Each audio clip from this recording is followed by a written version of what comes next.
On travaille avec des matières, des sous-produits alimentaires de l'industrie avec lesquels personne n'a jamais travaillé. Chez Stillgood, en fait, on réduit le gaspillage alimentaire. C'est une entreprise d'économie circulaire. On prend des matières qui étaient autrement rejetées ou des sous-produits alimentaires dans l'industrie alimentaire. On refait des nouveaux ingrédients avec tout ça. On travaille entre autres avec les drèches de microbrasserie. On valorise environ 10 à 15 tonnes par semaine de drèches qui sont dans des microbrasseries locales dans la région de Montréal. On transforme ça en farine. On travaille aussi avec le chaff de café, qui est de la pellicule suite à la torréfaction du café. C'est tous des intrants qui étaient destinés à l'enfouissement ou qui n'étaient pas utilisés. Et nous, on les reprend pour en faire de nouveaux ingrédients pour l'alimentation humaine.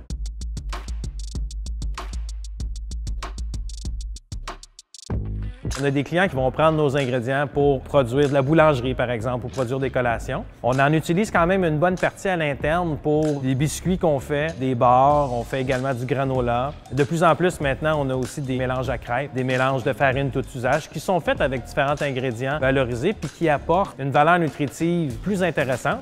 Stillgood, on est une entreprise qui est carbone négatif. Donc, ce que ça veut dire, c'est qu'on émet moins de carbone qu'on en produit avec nos opérations.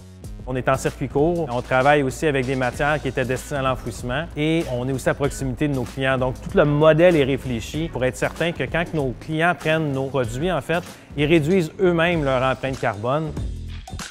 On a fait le choix de s'établir à Montréal, au cœur de la ville, parce qu'il y avait une problématique avec plusieurs petites et moyennes entreprises qui avaient des volumes et qui ne savaient pas quoi faire avec. Ici, on travaille avec des microbrasseries, on travaille avec des boulangeries, on travaille avec des entreprises qui reprennent les matières que nous, on ne peut pas utiliser pour nourrir des insectes. Il y a tout un écosystème qu'on a bâti qui est à proximité puis qui est local, qui nous permet d'être flexible, mais qui nous permet aussi d'accéder à la matière rapidement, mais aussi d'être capable de la traiter et de la retourner chez les clients rapidement. L'économie circulaire bénéficie énormément au niveau de l'autonomie alimentaire également, puisque tout ce qu'on réussit à sauver et à réutiliser, qui est disponible localement, c'est des intrants qu'on n'a pas besoin d'aller chercher puis d'ajouter au niveau de la production alimentaire. L'innovation et la recherche et le développement, c'est vraiment un des piliers importants chez Stillgood. Tout ce qu'on développe comme ingrédient ou qu'on développe comme produit, ça doit être complètement inventé. La motivation aussi pour Stillgood, ultimement, c'est vraiment d'être capable de réduire au maximum l'enfouissement des sous-produits alimentaires.